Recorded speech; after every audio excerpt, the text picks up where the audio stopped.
Hello and welcome back to my YouTube channel. Hope you are all doing well. तो आज हम यहाँ पर करंट अफेयर के कुछ एक क्वेश्चंस को डिस्कस करेंगे। ये करंट अफेयर के क्वेश्चन जो है तो अप्रैल मंथ के हैं। अब हम इनको जो है तो ज़्यादा डिटेल में डिस्कस नहीं करेंगे। अगर कोई क्वेश्चन डिटेल में डिस्कस करने लायक होगा तभी उसको डिटेल में डिस्कस किया जाएगा। करंट अफेयर को यहाँ इसलिए भी हम डिस्कस कर रहे हैं क्योंकि जो 2-3 नंबर से आपकी सिलेक्शन रह जाती है वो अब ना रहे। हम देखो सब कुछ कवर करेंगे, बशर्ते आपको मेरा साथ बनाए रखना होगा और साथ ही अपने अंदर जो पढ़ाई की इच्छा है, पढ़ने की इच्छा है, नौकरी लगने की इच्छा है, उसको भी बरकरार रखना होगा। तो ज़्यादा टाइम वेस्ट ना करते हुए चलिए वीडियो को शुरू करते हैं क्वेश्चन नंबर 1 के साथ। Which country is the host of exercise desert flag 10? तो अभ्यास डेजर्ट फ्लैग 10 का मेजबान देश कौन सा है? तो वह कौन सा है? तो वह है यूएई। ऑप्शन डी यहाँ पर करेक्ट हो जाएगा। बाकी जो भी एडिशनल इन्फॉर्मेशन होगी वो मैंने यहाँ पर लिख दी है, वो आप यहाँ पर पढ़ सकते हो। जैसे कि इंडियन एयरफोर्स ने जो है तो टेकिंग पार्ट, उन्होंने जो है तो यहाँ पर एक्सरसाइज डेजर्ट फ्लैग 10 में जो है तो हिस्सा लिया है। और ये कब से कब तक हुई थी? अप्रैल 21 से लेकर के मई 8 तक हुई थी। और कहाँ पर हुई थी? तो यूएई में हुई थी। और कहाँ पर हुई थी ये यहाँ पर नाम भी यहाँ पर बताया गया है, तो वो आप एडिशनल इन्फॉर्मेशन यहाँ पर पढ़ सकते हैं। अगले क्वेश्चन की बात करें, what is the theme for earth day 2025? तो पृथ्वी दिवस 2025 का विषय वस्तु क्या था? तो पृथ्वी दिवस की थीम क्या थी? तो वो थी our power our planet. Option C यहाँ पर करेक्ट हो जाएगा। अब एडिशनल इन्फॉर्मेशन की अगर बात करें, जैसे कि अर्थ डे जो है तो कब मनाया जाता है? तो अर्थ डे यानी कि पृथ्वी दिवस जो है तो 22 अप्रैल को मनाया जाता है।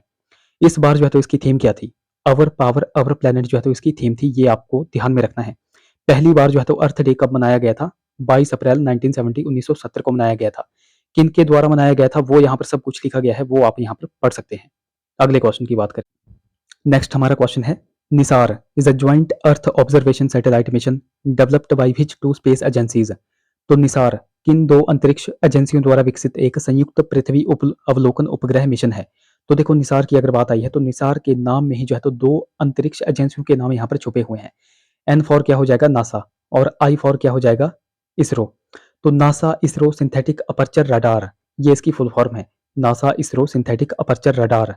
तो यहाँ पर ऑप्शन ए करेक्ट हो जाएगा। नासा और इसरो के द्वारा जो है तो ये विकसित किया गया है। अब ये क्यों यहाँ पर चर्चा में आया वो यहाँ पर मैंने सब कुछ यहाँ पर लिखा हुआ है। जैसे कि इसको जो है तो लॉन्च कब किया जाएगा? जून 2025 में इसको जो है तो सतीश धवन स्पेस सेंटर जो कि आंध्र प्रदेश में है, वहां से इसको जो है तो लॉन्च किया जाएगा।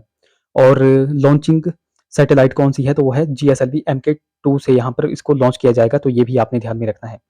यहाँ पर कुछ एक एडिशनल इन्फॉर्मेशन है, जैसे कि this is the first radar based earth observation mission jointly developed by India and the US. तो ये भी आपको ध्यान में रखना है। तो ये कुछ इंपॉर्टेंट फैक्ट हैं जो कि आपको ध्यान में रखने हैं। और ये करेगा क्या? तो निसार करेगा क्या? It will track ecosystem changes, ice movement, vegetation shift, sea level rise, ground water levels. तो ये सब कुछ आप यहाँ पर पढ़ सकते हैं कि किस किस चीज में यह सहायता करेगा। ओके, अगले क्वेश्चन की बात करें। सो क्वेश्चन है हमारा, which country has introduced the world's highest bridge called the Huajiang grand canyon bridge? तो किस देश ने दुनिया का सबसे ऊंचा पुल जिसे हुआजियांग ग्रैंड कैनियन ब्रिज कहा जाता है उसको पेश किया है, उसको बनाया है? तो वह कौन सा है? तो वह है चाइना। ऑप्शन सी यहाँ पर करेक्ट हो जाएगा। इंपॉर्टेंट क्वेश्चन है, स्टार लाइनर क्वेश्चन है, ये क्वेश्चन एग्जाम में आएगा। तो इस पुल की अगर बात करते हैं तो यह पुल जो है तो बेईपन नदी से 625 मीटर यानी कि 2051 फीट के ऊपर होगा।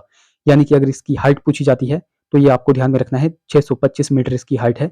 यह पुल जो है तो कौन सी नदी पर बना है? बेईपन नदी पर बना है, जो कि आईफल टावर से जो है तो 200 मीटर ऊंचा है। ये भी आपको ध्यान में रखना है। अगर इसकी लंबाई पूछी जाएगी तो 2890 मीटर इसकी लंबाई है। और इसका वजन कितना है? तो वह है 22,000 टन। तो ये कुछ एडिशनल इन्फॉर्मेशन भी आपको ध्यान में रखनी है। अगले क्वेश्चन की बात करें, तो क्वेश्चन है हमारा, Mahadev Koli tribe is primarily found in which state? तो महादेव कोली जनजाति मुख्य रूप से किस राज्य में पाई जाती है? तो कौन से राज्य में जो है तो महादेव कोली जनजाति पाई जाती है? अब ये क्वेश्चन जो है तो जीएस में भी पूछे जा सकते हैं, जो कि आपको ध्यान में रखने हैं। तो ये पाई जाती है महाराष्ट्र स्टेट में। ऑप्शन ए यहाँ पर करेक्ट हो जाएगा। अब ये चर्चा में क्यों आई तो वो भी आपको ध्यान में रखना है।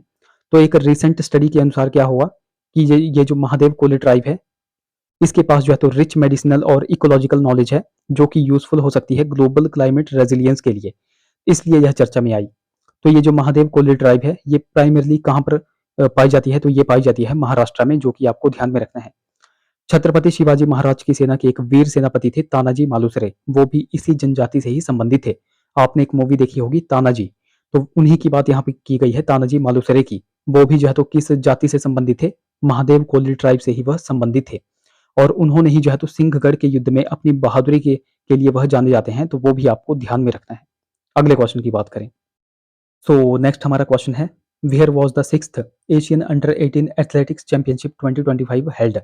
तो छठी एशियाई अंडर 18 एथलेटिक्स चैंपियनशिप 2025 जो है तो कहाँ पर आयोजित की गई? तो ये कहाँ पर की गई? तो ये की गई सऊदी अरेबिया में। ऑप्शन बी यहाँ पर करेक्ट हो जाएगा। अब इस क्वेश्चन से संबंधित आपसे कुछ और भी पूछा जा सकता है, जैसे कि इंडिया ने यहाँ पर कितने मेडल जीते?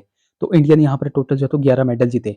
कितने गोल्ड जीते? 1 गोल्ड जीता, 5 सिल्वर जीते और 5 जो है तो ब्रॉन्ज जीते। ये आपको यहाँ पर ध्यान में रखना है। ये आपको पता चल गया कि यह चैंपियनशिप कहाँ पर आयोजित की गई, तो ये सऊदी अरेबिया में की गई। अप्रैल 15 से लेकर के अप्रैल 18 के बीच में यहाँ की गई। अच्छा, यहाँ पर 1 गोल्ड जीता गया, तो 1 गोल्ड किसने जीता वो नाम आपके लिए इंपॉर्टेंट है, तो वो जीता हिमांशु ने। ये आपको यहाँ पर ध्यान में रखना है। और ये उन्होंने जो है तो जेवलिन थ्रो में जीता है, ये आपको यहाँ पर ध्यान में रखना है। अगले क्वेश्चन की बात करें, सो क्वेश्चन है हमारा, which state government has launched the pink e rickshaw scheme to empower women in April 2025। तो किस राज्य सरकार ने अप्रैल 2025 में महिलाओं को सशक्त बनाने के लिए पिंक ई रिक्शा योजना जो है तो शुरू की है। तो किसने की है? कौन सी स्टेट गवर्नमेंट ने की है? तो वो की है महाराष्ट्र ने। ऑप्शन ए यहाँ पर करेक्ट हो जाएगा। अब ये चर्चा में क्यों आया?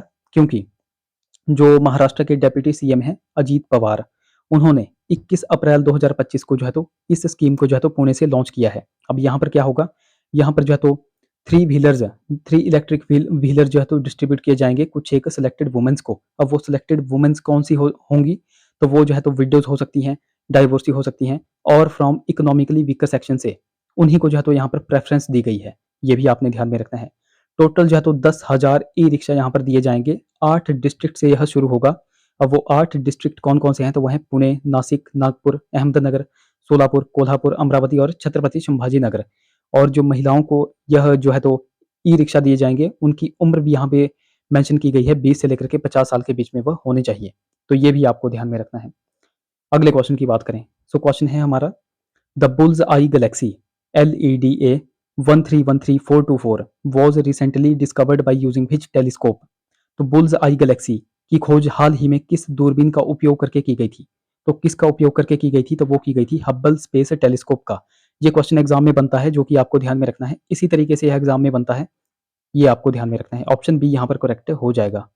नेक्स्ट हमारा क्वेश्चन है, Kinshasa city which was seen in news due to flood is the capital of which country. तो बाढ़ के कारण खबरों में रहा किंशासा शहर किस देश की राजधानी है? तो ये किस देश की राजधानी है? तो ये है डेमोक्रेटिक रिपब्लिक ऑफ कांगो की।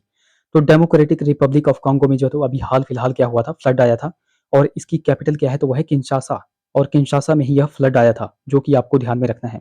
अब ये कब आया था? तो ये अप्रैल 2025 में आया। यहाँ पर जो है तो इसके आने से 70 की जो है तो मौत हो गई, 150 इंजर हो गए, और 21,000 से ज़्यादा लोग जो है तो डिस्प्लेस यहाँ पर हो गए थे।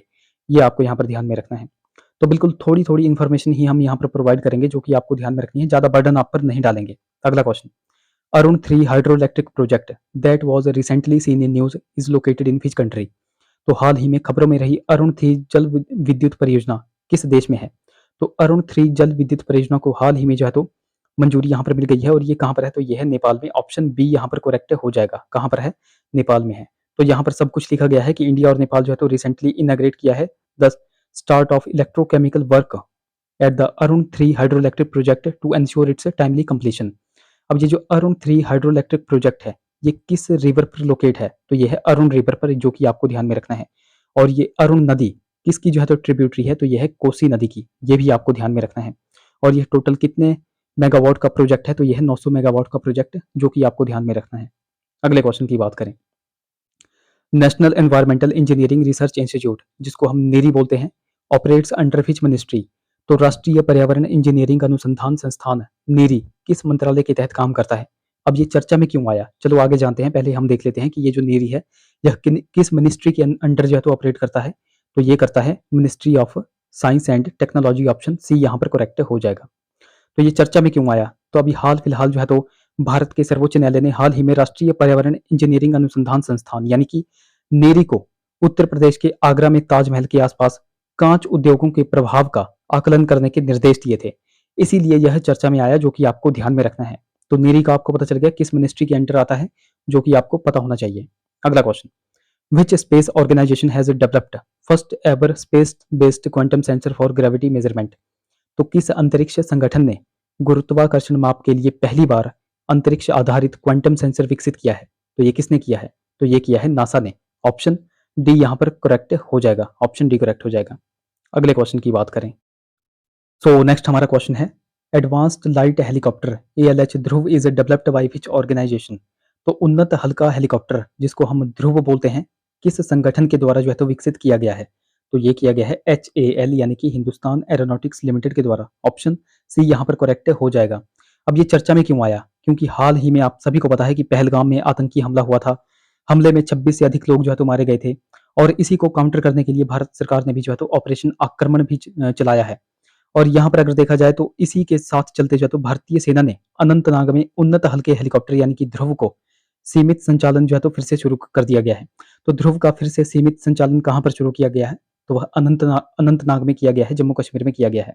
बाकी इस ध्रुव की आप जो है तो यहाँ पर हिस्ट्री पढ़ सकते हो, जो कि मैंने यहाँ पर लिख दी है। अगले क्वेश्चन की बात करें। तो नेक्स्ट हमारा क्वेश्चन है, which rivers are exclusively allocated to India under the Indus water treaty? तो सिंधु जल संधि के तहत कौन सी नदियां विशेष रूप से भारत को आवंटित की गई थी? तो भारत को आवंटित कौन सी की गई थी? रावी, व्यास और सतलुज। ऑप्शन सी यहाँ पर करेक्ट हो जाएगा। अब यहाँ पर सिंधु जल संधि की बात की गई है, तो सिंधु जल संधि चर्चा में क्यों आई ये आप सभी को पता होगा। हाल फिलहाल जो है तो टेररिस्ट अटैक हुआ था पहलगाम में, उसके बाद भारत सरकार ने जो है तो सिंधु जल संधि को सस्पेंड कर दिया था, इसी के कारण यह चर्चा में आया।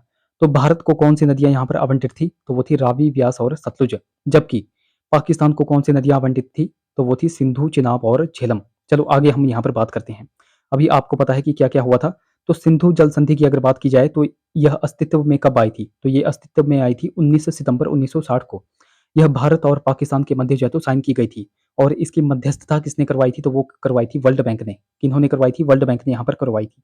तो यह संधि जो है तो सिंधु नदी प्रणाली में 6 नदियों के उपयोग को नियंत्रित करती है। अब वो 6 नदियां कौन कौन सी हैं?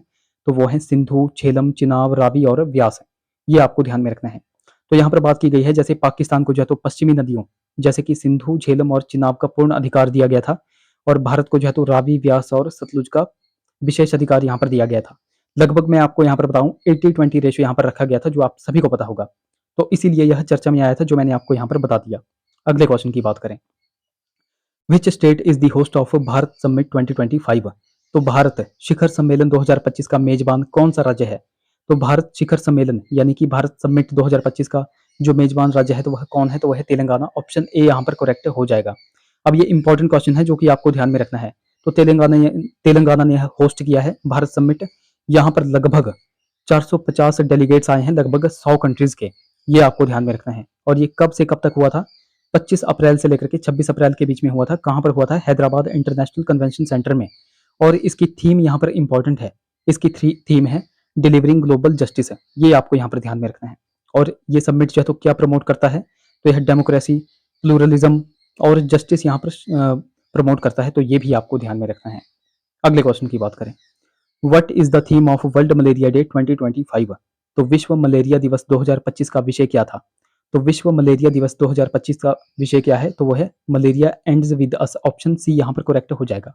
इंपॉर्टेंट क्वेश्चन है जो कि आपको ध्यान में रखना है। और अगर हम यहाँ पर बात करें वर्ल्ड मलेरिया डे की, कि यह हर साल जो है तो कब मनाया जाता है? तो यह 25 अप्रैल को हर साल जो है तो मनाया जाता है। इस बार जो है तो इसकी थीम क्या रखी गई है? इसकी थीम रखी गई है मलेरिया एंड्स विद अस, री इन्वेस्ट, री इमेजिन और री इग्नाइट। ये आपको यहाँ पर ध्यान में रखना है। और जो है तो मलेरिया किसके काटने से होता है? तो मलेरिया जो है तो एनाफ्लीज मच्छर से के काटने से होता है, और यह एक मादा मच्छर होती है, जो कि आपको ध्यान में रखना है। ओके, अगले क्वेश्चन की बात करें। सो क्वेश्चन है हमारा, which protected area of Odisha has been declared the 107th national park of India? तो उड़ीसा के किस संरक्षित क्षेत्र को भारत का 107वां राष्ट्रीय उद्यान जो है तो घोषित किया गया है? तो वह किसको किया गया है? तो वो किया गया है सिमलीपाल को। ऑप्शन सी यहाँ पर करेक्ट हो जाएगा। तो सिमलीपाल इंपॉर्टेंट क्यों है? और ये क्वेश्चन बहुत ज्यादा इंपॉर्टेंट है, क्योंकि सिमलीपाल को पहले जो है तो एक टाइगर रिजर्व था। सिमलीपाल पहले एक टाइगर रिजर्व था, बट अब जो है तो यह एक नेशनल पार्क बन चुका है। और कौन से नंबर का बन चुका है? 107वें नंबर का बन चुका है, जो कि आपको ध्यान में रखना है।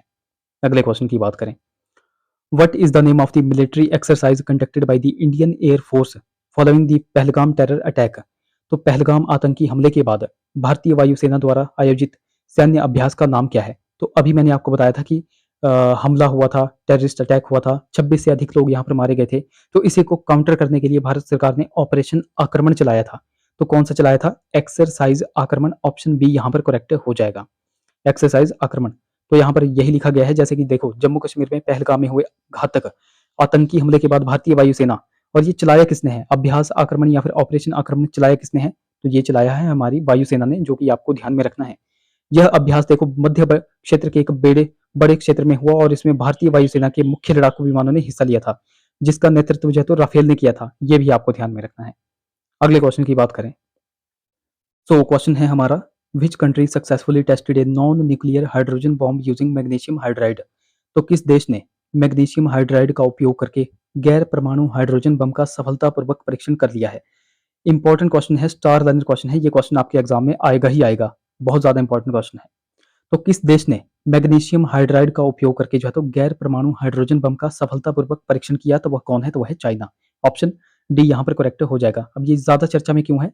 क्योंकि जो हाइड्रोजन बम होता है उसको बनाने के लिए हमें क्या चाहिए? यूरेनियम चाहिए और प्लूटोनियम चाहिए। बट इन्होंने जो है तो मैग्नीशियम हाइड्राइड का उपयोग करके ही गैर परमाणु हाइड्रोजन यहाँ पर बना दिया, या फिर सफलतापूर्वक उसका जो है तो परीक्षण कर लिया, इसलिए यह इंपॉर्टेंट है और चर्चा में आ गया। ऑप्शन यहाँ पर डी करेक्ट हो जाएगा। तो यहाँ पर वही लिखा गया है जो मैंने आपको यहाँ पर बता दिया। अगले क्वेश्चन की बात करें, PM Mitra scheme was implemented by which ministry? तो पीएम मित्रा योजना किस मंत्रालय द्वारा कार्यान्वित की गई? तो यह किस मंत्रालय द्वारा कार्यान्वित की जाती है? तो ये की जाती है मिनिस्ट्री ऑफ टेक्सटाइल के द्वारा। ऑप्शन ए यहाँ पर करेक्ट हो जाएगा। अब ये पीएम मित्रा स्कीम जो है तो चर्चा में क्यों आई, वो भी आपको ध्यान में रखना है।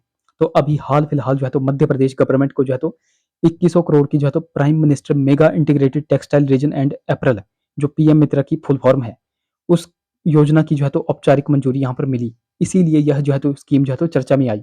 अच्छा, यहाँ पर मैं आपसे एक क्वेश्चन पूछता हूँ, पीएम मित्रा स्कीम को जो है तो कब लॉन्च किया गया था? वो आप यहाँ पर नीचे कमेंट्स में बताओ, और किसने इसको लॉन्च किया था वो भी आप नीचे कमेंट्स में बताओगे। सो हमारा नेक्स्ट क्वेश्चन है, Yellowstone super volcano which was scene in news is located in which country? तो समाचारों में रहा येलोस्टोन सुपर ज्वालामुखी किस देश में स्थित है? तो ये भी इंपॉर्टेंट क्वेश्चन है, जो कि बहुत बार आपके ज्योग्राफी सेक्शन में बन जाता है। तो येलोस्टोन सुपर वोल्केनो ये कहाँ पर है? तो ये है यूएसए में, यूनाइटेड स्टेट्स ऑफ अमेरिका में। ऑप्शन डी यहाँ पर करेक्ट हो जाएगा। अब ये चर्चा में क्यों आया? तो देखो अभी हाल फिलहाल एक स्टडी के अनुसार जो है तो येलोस्टोन सुपर वोल्केनो के अंदर जो है तो मैग्मा की एक ब्रीथिंग कैप की खोज की गई है। एक ब्रीथिंग कैप की खोज की गई है, जो यह अनुमान लगाने में मदद कर सकती है कि ज्वालामुखी अगली बार कब फटेगा। तो ये आपको ध्यान में रखना है, इसीलिए यह जो है तो चर्चा में आया है। तो देखो ये थी हमारे कुछ एक क्वेश्चंस। आई होप वीडियो आपको इन्फॉर्मेटिव लगी होगी। अगर वीडियो अच्छी लगी है तो जरूर से वीडियोस को लाइक करें, शेयर करें, चैनल को सब्सक्राइब करें और साथ ही साथ अपने फ्रेंड्स को जरूर से शेयर करें।